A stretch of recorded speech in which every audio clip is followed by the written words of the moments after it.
Bonjour, bonjour. J'espère que vous allez bien. Je fais cette courte vidéo ce matin dans l'optique de demander des conseils, des recettes magiques à nos aînés qui sont nés en Afrique ou dans d'autres pays jusqu'à un certain âge. Donc ça veut dire ces aînés qui ont grandi dans leur pays d'origine jusqu'à un certain âge et qui par la suite se sont déplacés pour l'Occident. J'aimerais avoir votre secret. Comment avez-vous fait pour vivre pendant de longues années en Occident? Je suis au Canada depuis novembre 2017. Mais je passe moins de temps au Canada. Je suis toujours ailleurs. Mais chaque fois que je suis au Canada, je me pose certaines questions. Je me pose de nombreuses questions. Quand je vois ce que moi je vis, étant ici, et je me pose la question de savoir comment ont fait nos aînés, nos papas, nos mamans, pour vivre 40 ans, 30 ans, 50 ans, voire 60 ans en Occident. Surtout qu'avant de quitter de nos pays respectifs, on avait déjà acquis un certain savoir, un certain savoir-être, un certain savoir-faire. On était intégré à la culture de nos pays. Comment vous avez fait pour vivre dans des pays où le coût de la vie est très élevé? Vous faites comment pour vivre au Canada avec des logements si chers, l'épicerie, le transport est coûteux, les assurances obligatoires, les factures multiples. On est obligé d'avoir deux, trois boulots pour s'en sortir. Malgré l'inflation, les salaires n'augmentent pas. Les salaires sont au même niveau.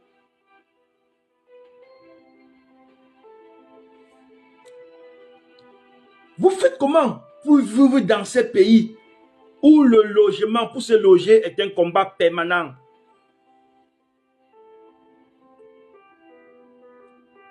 Les loyers sont élevés. Il y a une forte concurrence. Il y a une discrimination parfois silencieuse pour l'acquisition des logements. Je dis bien une discrimination silencieuse et parfois masquée. Les conditions sont souvent strictes. On vous demande des cautions, il faut une garantie, il faut l'historique bancaire. Le point le plus fort chez moi, le climat. Le climat. Chers aînés, comment avez-vous fait pour supporter ce choc climatique pendant 20 ans, 30 ans? Comment avez-vous fait? Ce sont des petits secrets que moi j'aimerais avoir de vous. Les hivers sont souvent longs et froids. Manque de soleil. Nous vivons en permanence la dépression saisonnière. Pour nous qui sommes venus des pays chauds, l'adaptation physique et psychologique peut être hyper difficile. Je dis bien hyper difficile. Un autre phénomène que nous qui sommes partis des autres pays pour le Canada vivons, l'isolement social et culturel. Nous sommes loin de nos familles. nous perdons notre réseau social. Nous faisons face à des difficultés culturelles et vivons en permanence la discrimination. Cette discrimination, comme moi je dis, est systémique. Depuis ce dernier temps, il n'est pas facile pour un immigrant de parler à haute et intelligible voix, au Québec surtout. Quand je lis des commentaires dans les réseaux, je constate qu'il y a une haine grandissante vis-à-vis des personnes immigrantes au Québec. Je ne sais pas comment vous avez fait pour surmonter tout cela.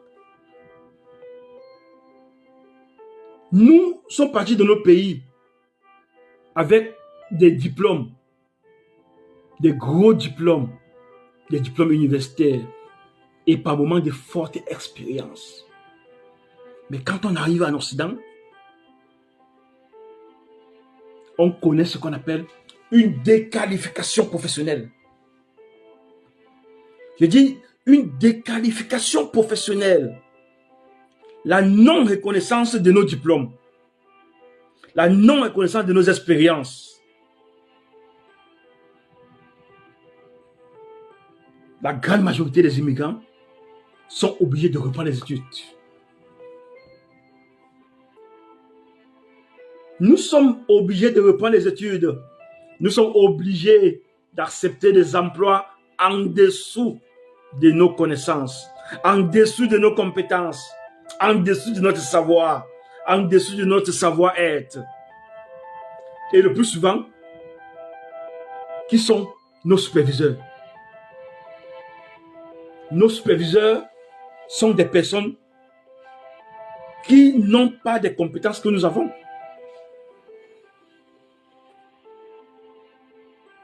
Pour avoir été enseignant, au début de ma carrière, je dis le plus souvent ici au Québec, des superviseurs que j'ai eus, des personnes qui m'ont supervisé dans les emplois que j'ai eus ici, peuvent être mes élèves, peuvent être des personnes que j'ai enseignées, au secondaire et au supérieur.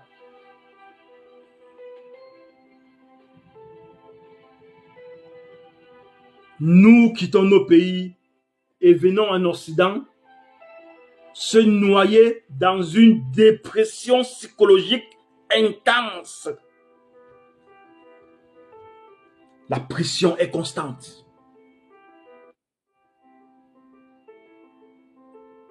Nous devons souvent avoir 2, 3 boulots pour justifier notre départ de nos pays, pour aider la famille à rester au pays, pour rembourser des dettes liées au voyage. Et surtout, pour maintenir une image de réussite sur les réseaux sociaux. Nous sommes aujourd'hui à l'aide de la digitalisation. C'est une vérité importante. Ce sont des vérités importantes que plusieurs personnes refusent de le dire. L'Occident, d'après moi, offre des opportunités réelles, mais qui n'est pas toujours un miracle automatique. Chers aînés, moi aujourd'hui, je suis dépassé, je suis fatigué de vivre dans une certaine pression psychologique.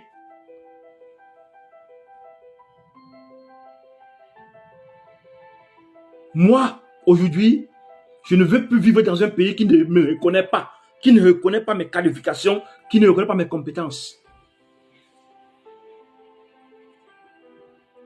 Peut-être à cause de ma couleur de peau, à cause de mes origines. Je me retrouve dans des emplois avec des personnes qui sont incapables,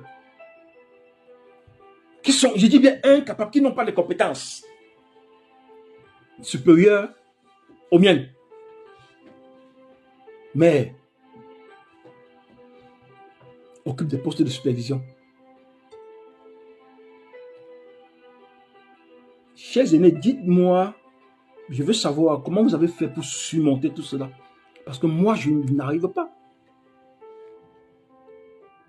Surtout que je n'accepte pas me faire diminuer par qui que ce soit. Je n'accepte pas me faire diminuer par qui que ce soit. Comment vous avez fait pour surmonter tout ce dont j'ai cité là? Donc, la pression psychologique, la déqualification professionnelle, l'isolement social et culturel, le choc climatique, les hivers parfois, moins 30, moins 20, moins 25. Les logements à des prix hyper exorbitants qui ne vont que grimper tous les jours. Le coût de la vie qui explose. Comment avez-vous fait? Comment faites-vous? Malgré tout ce que je viens de citer là, comment avez-vous fait pour vivre en Occident pendant 20 ans, 15 ans, 30 ans, 40 ans? Comment avez-vous fait? J'aimerais avoir votre secret. Parce que aujourd'hui là, je n'en peux plus. Je n'en peux plus. J'accepte que ça m'a dépassé.